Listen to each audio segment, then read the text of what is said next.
Bem-aventurados os mansos, porque eles herdarão a terra. É a promessa de Jesus, o Cristo. E nós, logo, entendemos que mansidão é um indício infalível de superioridade espiritual. Aquele que já encontrou o seu eu divino, aquele que já encontrou Jesus, aquele que nas palavras de Paulo possa dizer, ainda que de uma forma ainda acanhada, já não sou eu que vive, mas o Cristo que vive em mim, esse é necessariamente manso. Mas a gente vai notar, iremos notar, que assim como há a fé ativa e a fé passiva, também a mansidão, ela pode ser ativa ou passiva. A mansidão passiva é a irmã da indiferença. Tanto faz se corre para baixo, se corre para cima, E os indiferentes não herdarão a terra. Porque André Luiz diz, em Mensageiros, que os umbrais estão superlotados de almas dos grandes indiferentes, Então, a mansidão é uma mansidão ativa, que nós vamos ver logo mais adiante o que é que isso quer dizer. Mas, em que consiste a mansidão? A mansidão é a desistência voluntária, quer dizer, de vontade própria, sem nenhuma obrigação externa, uma decisão da alma, de nós mesmos, de desistir de qualquer violência, tanto física como mental, e sua substituição pela força do Espírito. Já aqui vamos notando que mansidão ativa tem muito a ver com força do Espírito, em vez da força física. E, aliás, nós vamos observando, conforme dizíamos ainda há pouco, que a mansidão passiva, a indiferença, é inclusive objeto de obsessões, porque a pessoa que agasalha o egoísmo de não se preocupar com nada à sua volta, fatalmente será vítima dos nossos irmãos perturbadores. Mas muito bem, todos os seres que não atingiram ainda a consciência espiritual, que não têm ainda a consciência desperta, que não estão ainda a caminho da consciência cósmica, esses irmãos recorrem sempre à violência para atingir os seus fins. Vamos recordar rapidamente os estados de consciência. Segundo Alfred Ouspensky, são 5, o primeiro estado é o de consciência de sono sem sonhos, muito perto ainda da animalidade. Pode ser pessoas bem vestidas, que até se sentaram em bancos universitários, mas intelecto não quer dizer espírito elevado. Somente, não é porque a pessoa tem um curso universitário que ela é considerada necessariamente um espírito elevado. Tanto mais que Jesus disse, bem-aventurados os simples, ele já previa essas questões. Esse primeiro estado de consciência é aquele que não acredita na vida espiritual, que nega completamente essa vida e que diz, vou gozar ao máximo, porque daqui não se leva a nada. Eu não sei nem se tem espírito, ninguém voltou para dizer. Voltaram, o próprio Cristo ressuscitou, mas ele não quer ver. Está no primeiro estado de consciência. Através das reencarnações múltiplas, ele passa dessas idas e vindas para o segundo estágio, depois de bastante sofrimento, claro, E esse segundo estágio é a consciência de sono com sonhos. A pessoa já começa a vislumbrar que pode ser que haja vida após a morte. Entre tantas idas e vindas, ele passa para a consciência acordada, não é? Agora ele sabe, não consegue se manter ainda nessa direção, mas ele sabe que há vida após a morte. Ele passa daí para a consciência da transcendência do ego e depois para a consciência cósmica, não é? Hoje não poderemos dissertar sobre cada estado, mas temos falado tão continuamente que os irmãos já estão bastante sabidinhos a esse respeito, né? Muito bem. Então, como dizíamos, a mansidão ativa é igual à força do espírito. E essa força do espírito, dessa mansidão ativa que realiza, é também igual à consciência cósmica, o quinto estado de consciência. Mas vejam que coisa curiosa. Eu dizia que algumas pessoas... Bem, vamos seguir então um pouco mais adiante?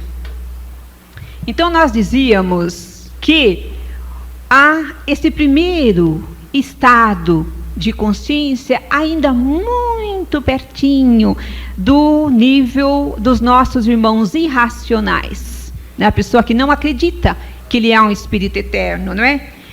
E vejam que coisa curiosa, os animais irracionais só conhecem a violência material. Claro, um irracional jamais tentaria conseguir alguma coisa pelo diálogo que fosse, não é? Muito menos a mansidão. Eles só conhecem a violência, eles atacam para conseguir alguma coisa. Infelizmente, eu acho que todos nós sabemos onde está situada essa consciência dos nossos irmãos. Aqueles que atacam, que matam para conseguir as suas coisas, estão, infelizmente, no nível dos irracionais. É a suprema violência, não é? Mas muito bem. Mas o homem, na sua inteligência, descobriu outros tipos de violência. O homem intelectualizado, por isso que eu disse que sentar em banco universitário não é necessariamente uma condição do espírito evoluído. Então o homem intelectualizado, inteligente, desenvolvido, descobriu outros tipos de violência. É a violência mental, que tem outros nomes entre nós. Ela pode ser chamada também de astúcia, esperteza, sagacidade, política, diplomacia, exploração. São os tipos de violência mental, né? A pessoa que sabe dominar pela inteligência. E é uma pena isso, né? Porque se a sua mão direita é motivo da sua vergonha, é melhor que você entre no mundo sem ela. Mas se a sua inteligência foi o motivo da sua vergonha, nós fatalmente entraremos no mundo, nas próximas reencarnações, sem ela. Então estamos cansados de ver irmãos que perambulam em tristes estados mentais pelo destino, pelo uso que deram à sua inteligência. Mas muito bem, não importa o nome que demos a essas manobras de inteligência para atingirmos os nossos fins. Essas manobras são sempre próprias do ego humano. E ego humano é sinônimo de egoísmo, o cultivo do ego, quer dizer, o cultivo de nós mesmos, da nossa personalidade exterior, para conseguir os nossos fins. Mas, infelizmente, não paramos aqui. Além desses estados, nós temos ainda uma outra violência. São aqueles irmãos que utilizam forças astrais invisíveis ao homem comum para atingir os seus fins. É a violência psíquica, não é?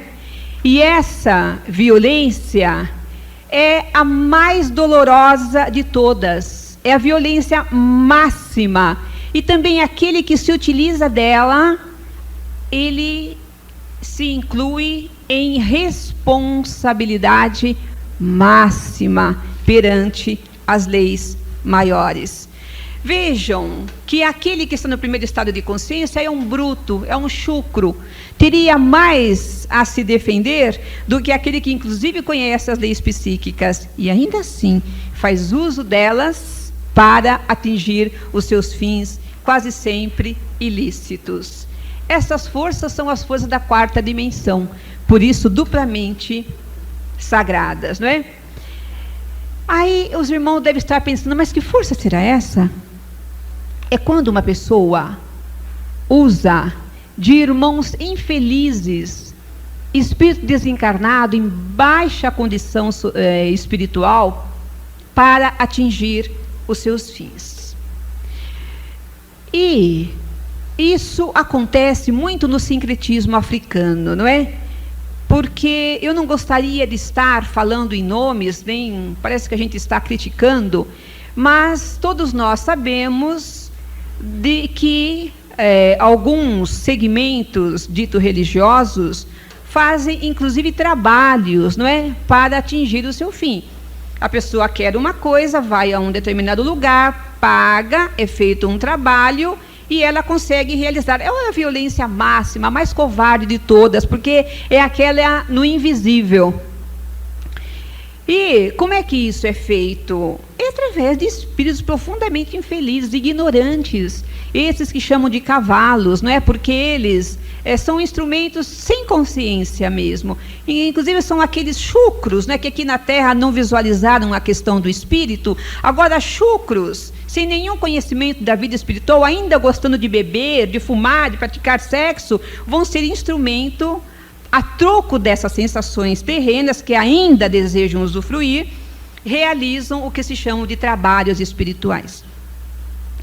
E as pessoas às vezes me perguntam, mas esses trabalhos pegam? E gostariam que eu respondesse, não se preocupe. E infelizmente temos que dizer sim. E por que pegam, maneira estranha de falar, pegam entre aspas, né? Por que atingem os seus fins?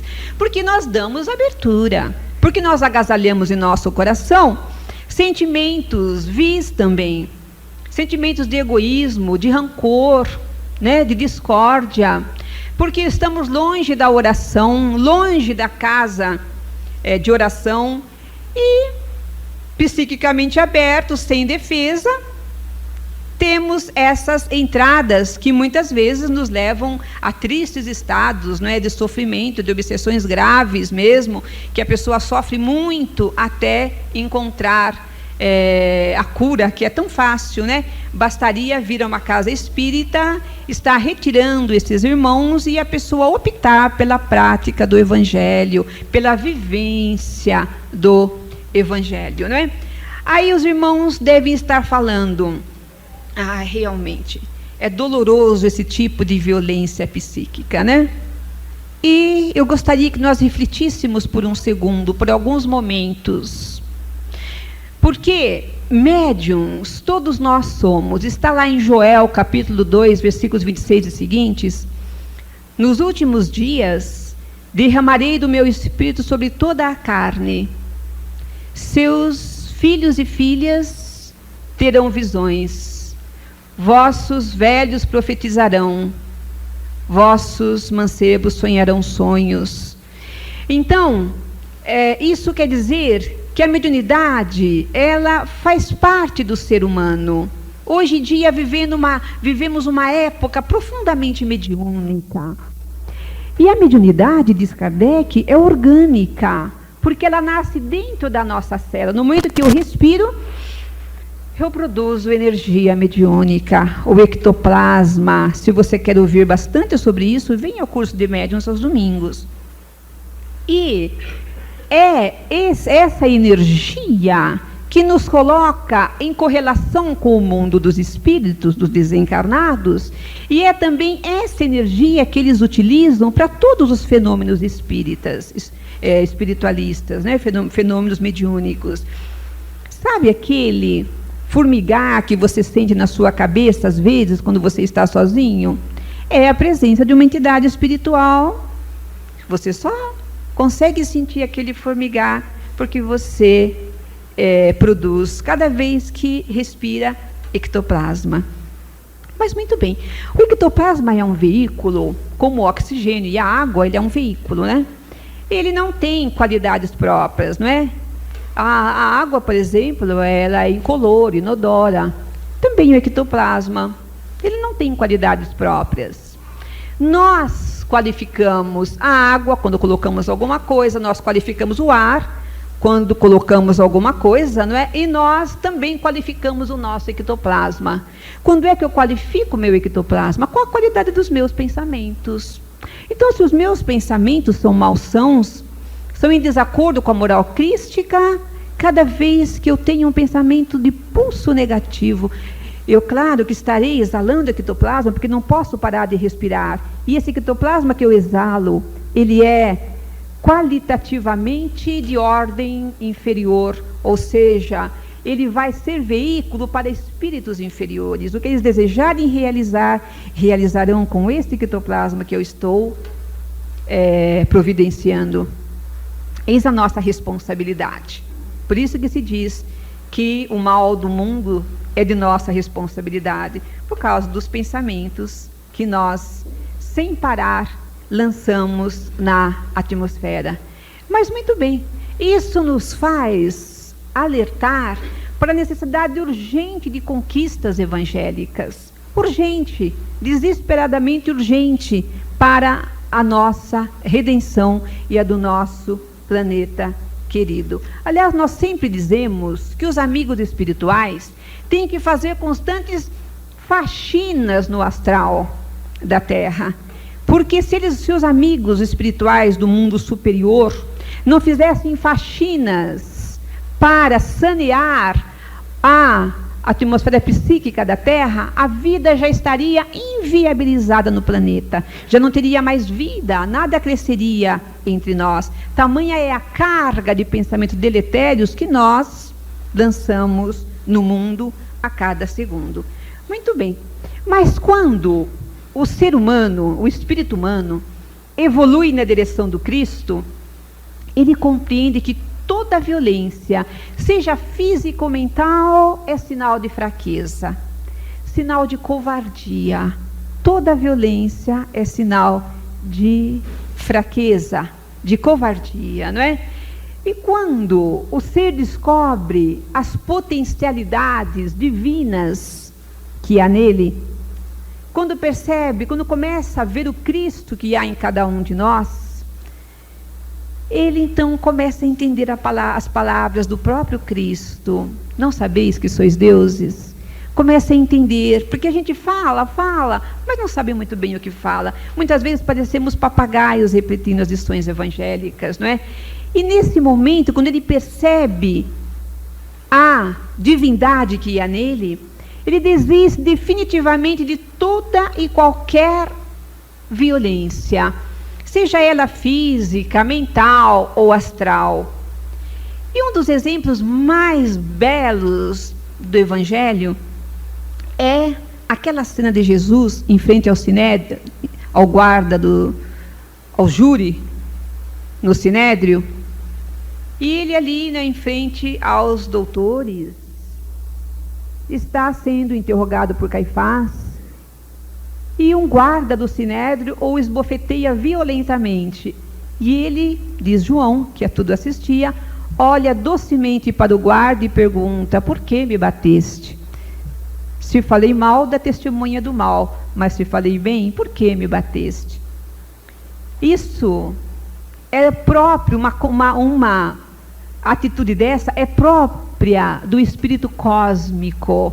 Dificilmente nós teríamos uma atitude assim. Era próprio dele, que era um espírito cósmico, porque nós temos o malveso de reagir. Nós nunca agimos. Em vez de agir no bem, de agir construtivamente, nós temos o malveso de reagir. Achamos bonito, mas eu reagi e fiz tal coisa. E demonstramos, devíamos dizer, a nossa fraqueza, não é? A nossa falta de maturidade espiritual. Mas vejam os irmãos que coisa interessante. Há duas realidades em nossa vida, que nós constantemente nesses anos temos simbolizado como os dois madeiros da cruz.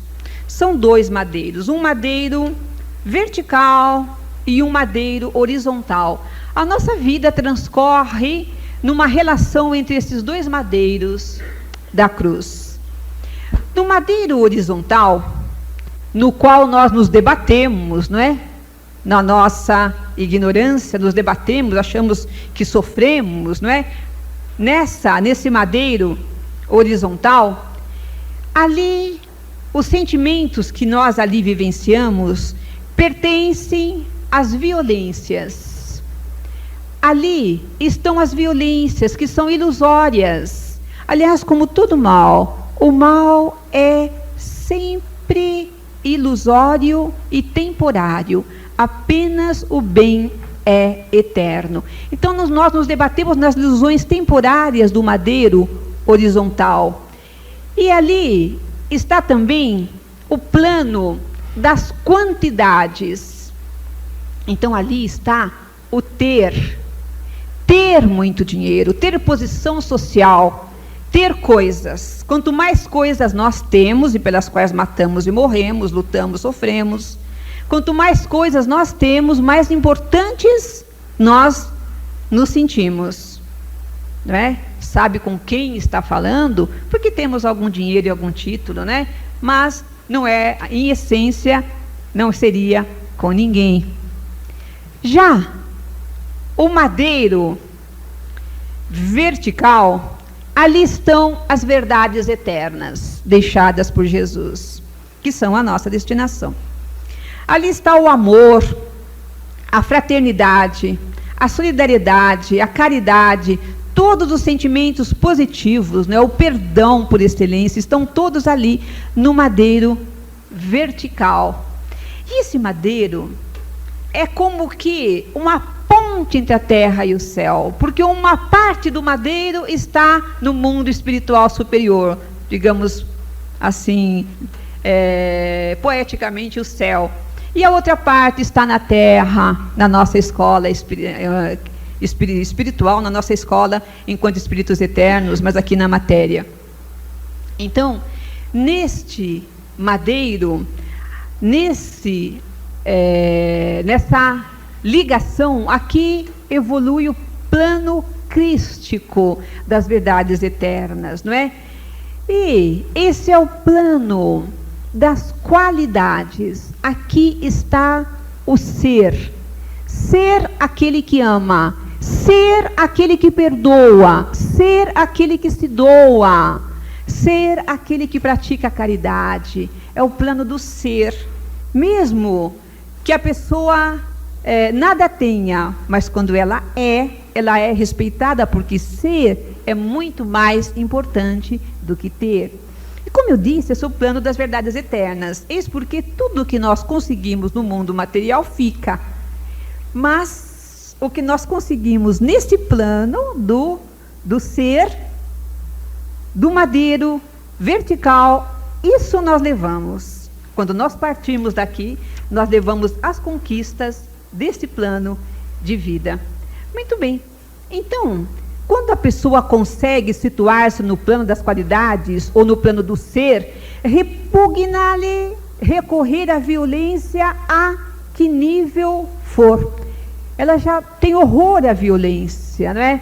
Porque ela sabe que a força suprema do universo, que é o amor, está a seu dispor. Não é o amor de Deus que criou o universo? Então essa força suprema que ele já está conseguindo guardar em seu coração, está a seu dispor. Para que recorrer a forças inferiores? É mais ou menos assim, veja que coisa lógica. Quem pode lançar mão de uma força igual a 100, não vê razão para recorrer a forças iguais a 1 ou 2. Não é assim? Será que um soldado da nossa era nuclear, que pode soltar uma bomba, um míssil teleguiado, iria ainda lutar de arco e flecha? Se ele pode usar de uma força tão grande na violência material, para que usar de uma força arcaica? Então, na força espiritual, o amor é a grande força. Ninguém se lembraria de lançar mão de uma força tão pequenina, tão insignificante, não é? Então, assim é que o homem ainda primitivo, ainda nos estágios inferiores de consciência, para ele a violência, seja física ou mental, são forças supremas e únicas no mundo, não é? Porque ele ignora as forças espirituais. Para ele são aquelas que ele acha que vai dar resultado, não é? É certo que ele já ouviu dizer que há uma força maior, não é, a força do espírito, mas ele ainda não conseguiu usufruir dessas forças, não conseguiu ainda chegar até elas, não é? Porque o simples fato de crer não descobre para nós, digamos, a energia nuclear, uma energia forte e poderosa. Só porque acreditamos não podemos lançar mão delas. Nós temos que vivenciar, não é? Isso é uma força poderosa que tem que vir da essência do ser. Eu tenho que vivenciar para conseguir essa força e não simplesmente desejar lançar mão dela. Quantos nós gostaríamos de fazer assim? Mas se não vivermos aquilo, se não sofrermos naquela direção, nada feito, porque essa força não se compra no plano como aquelas do plano das quantidades. Muito bem, voltamos então ao mesmo ponto. Não basta a aceitação de um artigo de fé, é necessário experienciar, saborear aquela realidade. Como eu sempre digo num exemplo muito prosaico, você pode ler uma enciclopédia sobre o sabor da laranja. Se você não experimentar, você nunca vai saber que gosto a laranja tem. Muito bem. O que diferencia essencialmente o homem materialista do homem espiritual? Qual que é a diferença íntima entre um e outro? Primeiramente, como já dissemos, o homem espiritual chegou à conclusão de quem ele realmente é. Agora, ele sabe que ele é um ser divino e que deve agir segundo essa divindade que há nele. Agora, já não lhe interessam as aparências, não é? Mas, acima de tudo, a essência das coisas. Aquela causa real, aquela causa de essência, não aparente, como a maior parte de nós faz as suas delícias das aparências, não é? Porque nós repetimos, quantas vezes for necessário neste mundo, tudo que parece ser não é, e tudo que parece não ser, é. Não é? Muito bem. Então, nós temos o malveso de julgar pelas aparências. Alguém fala mal de alguém para nós, nós já ficamos armados contra aquela pessoa. Uma pessoa tem uma atitude no momento de infelicidade, no momento de fraqueza, no momento de dor, nós a julgamos por aquela atitude. Ah, mas já não, para mim já não serve mais. Como se nós fôssemos tão perfeitos, não é? Julgamos sempre pelas aparências, sem procurar saber o que tem no íntimo da pessoa. Se olhássemos lá, viríamos lá uma pessoa igualzinha a nós, com as mesmas dores, as mesmas ânsias, os mesmos sofrimentos, as mesmas necessidades e a mesma destinação, que é chegar um dia à sua condição de espírito perfeito. Mas muito bem. Em segundo lugar, agora esse homem espiritual já não corre mais atrás das aparências, mas apodera-se tranquilamente da causa real das coisas. Veja que interessante. De uma forma prosaica, nós poderemos concluir que de tanto renunciar ao que era material, de tanto tentar seguir as palavras de Jesus, renuncia-te a ti mesmo, renuncia aos teus bens e segue-me e eu te darei o galardão da paz. De tanto renunciar, ele formou como que um vazio material dentro de si. Em outras palavras, o que a gente tanto diz que é a oração?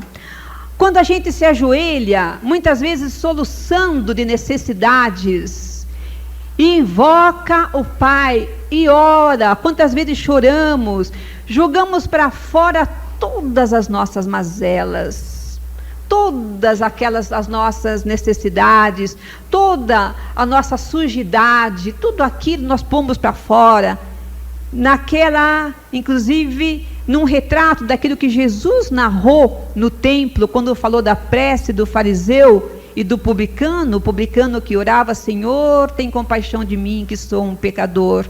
Quantas vezes colocamos todas as nossas mazelas, e aí quando está tudo vazio, a gente se preenche do divino. Não é uma beleza a prece? Que maravilha, não é? Preencher-se do divino. A gente levanta refeito, leve, como que quase planando no ar, preencheu-se do divino. É exatamente isso. É de tanto repetir essa ação de renunciar e procurar encher-se do divino, que a gente cria como que um vácuo. O que é o vácuo? Ele não puxa para ali tudo. É uma lei da física. Não foi assim mesmo que se deu a formação que se dá a formação dos planetas? Não é o vácuo puxando tudo?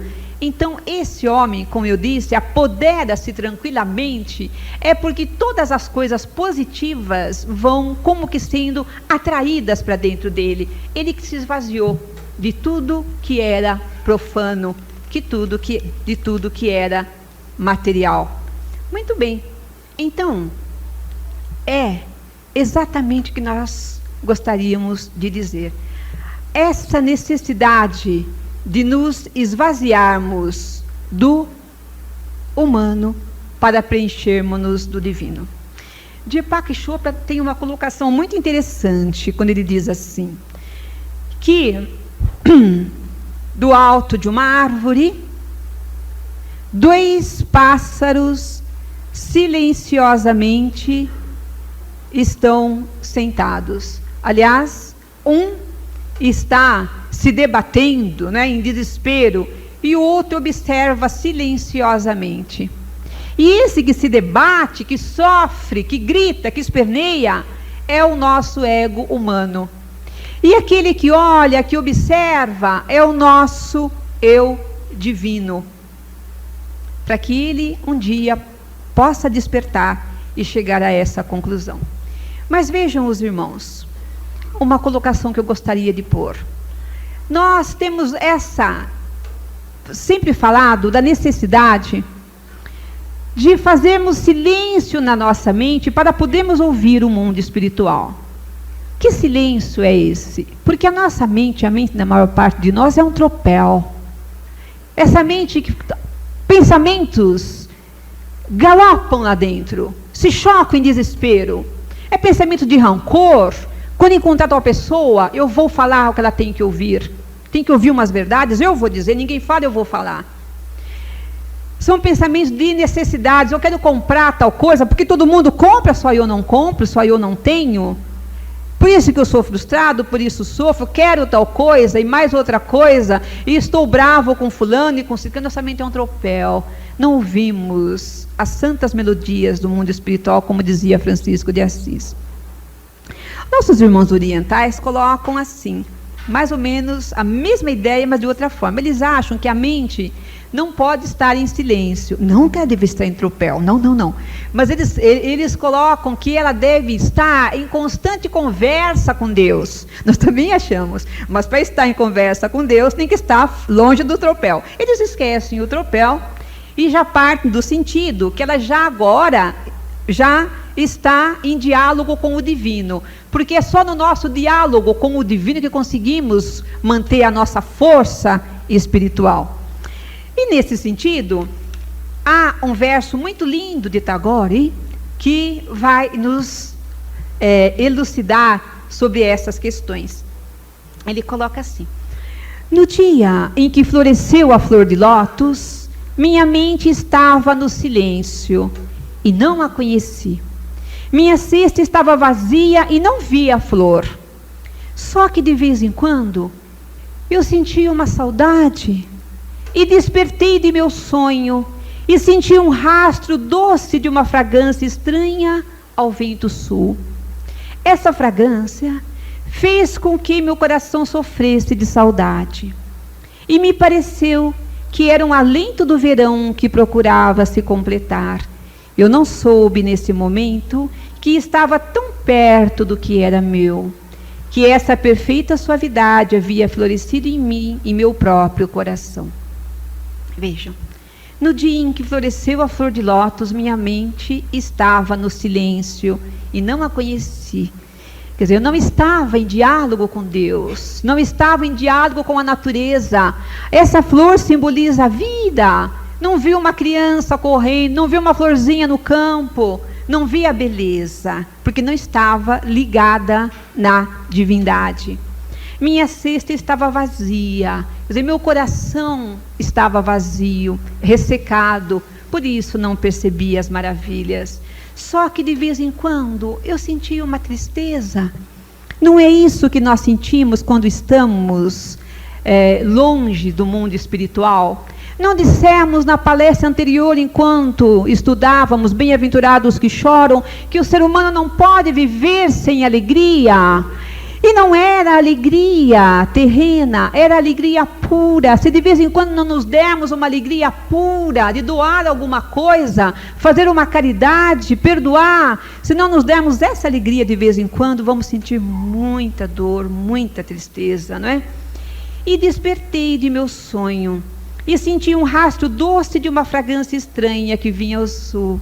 Não é assim? No quarto estado de consciência, o homem desperto, de repente ele desperta e começa a ver que há outras realidades, e sente o perfume das lições espirituais. Um livro como uma lição, como um perfume. É assim mesmo, não é? E me pareceu que era um alento do verão que procurava se completar. Caro, da minha vida que procurava encontrar seu destino. Eu não soube nesse momento que estava tão perto do que era meu. O tesouro que é meu enquanto Espírito Eterno, diz Joana de Ângeles, sois herdeiros do universo. Que essa suavidade havia florescido em meu próprio coração. Quando florescer, estaremos a caminho da espiritualidade cósmica. Então, meus irmãos, todos são caminhos que nos levam a descobrir a essência de nós mesmos, seja em qualquer religião, em qualquer parte do mundo. Mas o que nós estamos querendo passar é que o homem espiritualizado é silenciosamente poderoso. Ele é poderoso no seu silêncio.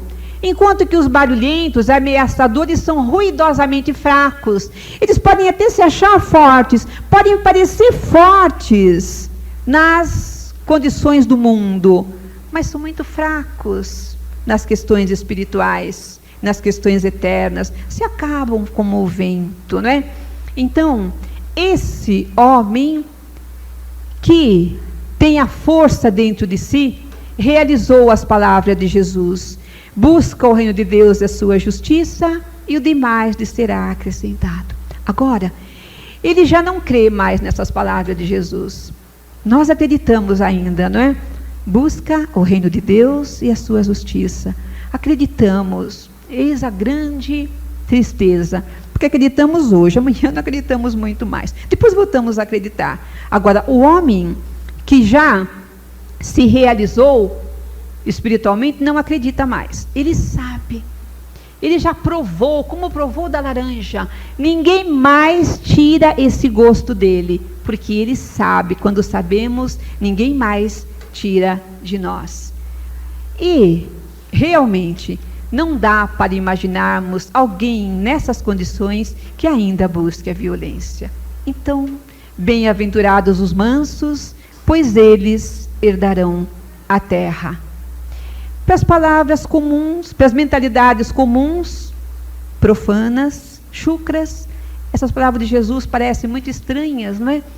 Neste mundo onde impera a força, é preciso lutar pelas coisas, passar por cima das pessoas, por cima das coisas, não olhar para nada. É preciso avançar, pisando onde tiver que pisar, machucando quem tiver que machucar. Não é assim que o mundo pensa? Mas essas palavras de Jesus estão muito de acordo com os textos sagrados que dizem: um dia o reino de Deus será proclamado sobre a face da terra, pois que na plenitude dos tempos haverá um novo céu e uma nova terra. E isso é exatamente o que o Espírito da Verdade veio trazer, complementando as palavras de Jesus. Jesus disse que um dia seria separado o joio do bom grão.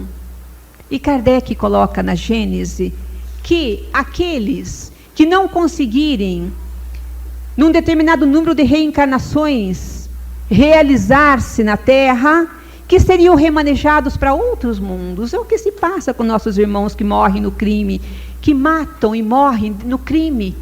Não voltarão à Terra mais, porque a Terra tem que alcançar a sua destinação de planeta de regeneração. Não poderão voltar aqui, já estão sendo remanejados para mundos inferiores. Kardec coloca 5 mundos essenciais. Mundo primitivo, a Terra já foi. Mundo de expiação e prova, estamos saindo dele. Mundo de regeneração, a nossa próxima etapa. Mundo dos espíritos felizes, onde o bem é muito mais forte que o mal. E mundo dos espíritos puros, onde só o bem predomina, onde só há o bem. Muito bem. Portanto, não tenhamos nenhuma dor pelos nossos mártires. Aqueles que morrem na mão de irmãos imprevidentes. É uma bala perdida, é um irmão imprevidente, violento, que mata por causa de uma bolsa, de um carro. Não choremos os nossos mártires. Eles estão resgatando as suas necessidades no último momento para voltar a herdar a terra querida. Esse é muito feliz. Então, a humanidade do terceiro milênio será necessariamente mansa, porque ela terá substituído mesmo a força bruta pela força espiritual. E os que já agora assumirem essa atitude de não violência serão os legítimos herdeiros da terra. É a hora agora de deixar arrancar de nós toda e qualquer violência, seja física, mental, astral, para que possamos herdar a terra. Porque o espírito violento passaram os grandes conquistadores, ficaram no pó dos museus. Só aquele que disse: bem-aventurados os mansos, porque herdarão a terra, persistiu e continua a liderar a sua humanidade à casa do Pai. Vamos orar.